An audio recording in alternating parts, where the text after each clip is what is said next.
Plain and simple, shout out to Arthur, baby.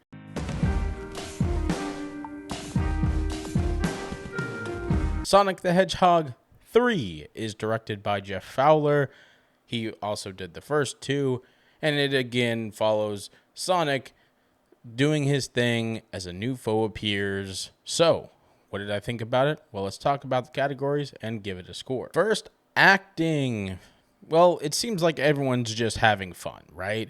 This whole film, it definitely feels like they had a good vibe on set from start to finish. It didn't seem like anyone was really upset that they were doing a third version of this film, but hey, more power to them, right? Now, with that being said, I also do feel like there aren't really strong performances where the emotional beats are needed to be powerful so that the audience feels certain things. You don't get that, and that causes issues, especially towards the later end of the film. Ben Schwartz as Sonic is just as great as the first two. Now, I liked the first one, kind of liked the second one, and he's great in all three, really. He shows off his funny, quippy side here, and he just is, from start to finish, really solid all the way through. Jim Carrey popping out of retirement again to do this film is just so entertaining to see.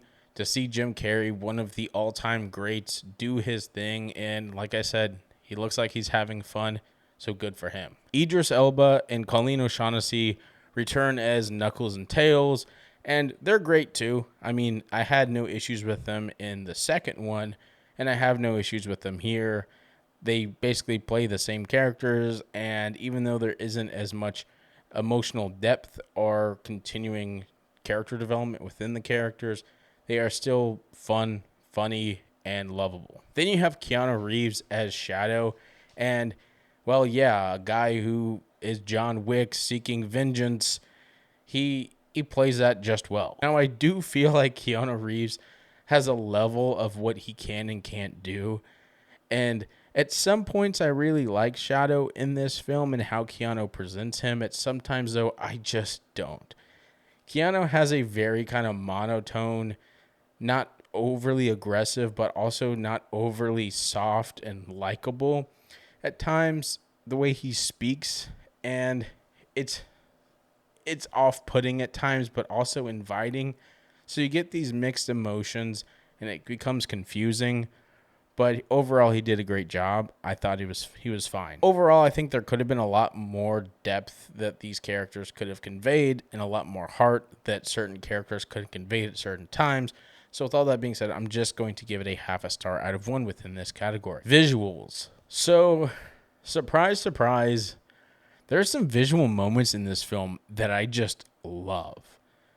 Of course, the trio, now the quadruple, team of Team Sonic is done really well. Now, of course, I would have loved to see a version where no one complained about the first version of how Sonic looked, and we could have gotten 3 whole movies of these creatures of like half of them looking just half realistic, but also not cartoony, and it was a weird mix.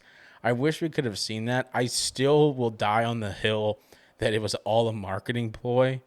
Like, I feel like they did it that way in the first place just so that people would talk about it, but that's just me. Yeah, the visual effects are great.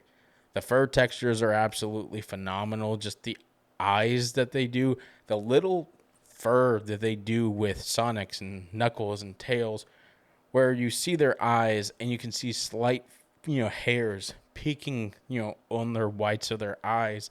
That attention to detail makes it more realistic and more inviting and more jumping into the movie rather than kind of going, well, that's just a CGI hedgehog, right? There's also a set in this film that is pure magic. I don't want to spoil anything because it is towards the end of the film, but it does involve double Jim Carrey, and with, of course, because he plays 2 characters, and it is just beautiful. It's absolutely gorgeous.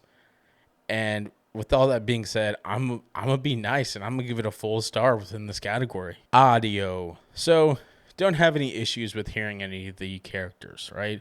Especially with it being like half animated, you're going to need some good voice work that needs to come out of it, and you don't really have any issues there. Even the sound effects are pretty good. They're not horrible at all. They're something that you can kind of appreciate and care for, and I enjoyed it. I think my biggest complaint is its overall score and music choice. The first one had some music that I really, really enjoyed and moments that I still remember, even on a rewatch, going, oh yeah, this is that song that they used for this part of the film, and it's so effective. Here, you don't get that. It struggles to kind of find its heart and its footing when it comes to the music of this film, and it really struggles from there.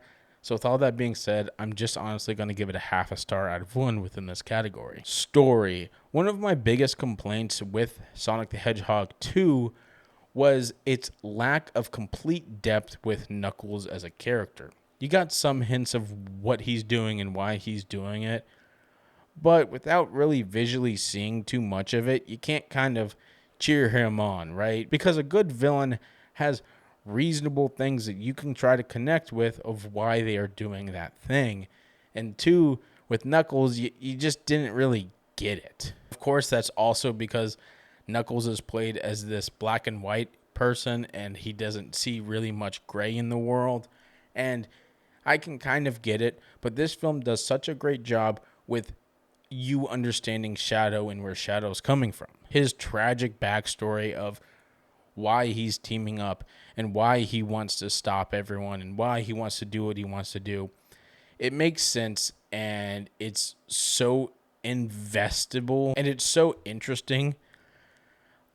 But then it starts to become very transparent because they condense a story with his backstory that's like very simple to tell. You can condense it into like a couple minute story, yet they spread it across the whole runtime. So like by halfway, you kind of know what he's thinking and where he's coming from. And you're kind of like, all right, get to the point, because then the flashbacks happen and you're kind of like, I already know, I understand it. So it kind of becomes a little frustrating. Overall, I didn't have any problems with the actual story, but I didn't love the story. I didn't fall in love with it, but I didn't hate it at the same time. So with all that being said, I'm just going to give it a half a star out of 1 within this category. Enjoyment. Is it fun? Yeah, it's fun. It's entertaining. All the Sonic movies so far have been that way. They're funny, they're quippy, there's some heart in there, there's great metaphors that are good teaching moments for kids to understand and listen to. But the film just feels pale. I guess that's a way to say it. It's very cookie cutter. It's very kind of, okay, this is the same movie from the first one and the second one and now the third one, and reportedly a 4th one coming soon. Now, I don't watch the post credits. I know the second one had it. I know this one has it, and I didn't really watch them, honestly, because I don't really care. But I was also confused by the Dr. Robotnik thing. Not to, and 2, you question how he appears in 3, and maybe they address that in a post-credit scene. But what made good post-credit scenes for Marvel, for instance, is their ability to show a post-credit scene, it not be a plot point, and then move on. And maybe even show it in the next movie or something, and it made sense. You could go and watch all of the Marvel movies, not watching a single post-credit scene, and understand everything. You don't get that here. It racked my brain. It made my brain go poof, because in the beginning of the film, I go, are they going to address it? Are they going to address it? And they never address it. So, with all that being said, I'm just going to give it a half a star out of 1 within this category. So, if you're keeping track at home, that means Sonic the Hedgehog 3 gets 3 out of 5 stars. I think the film is mediocre.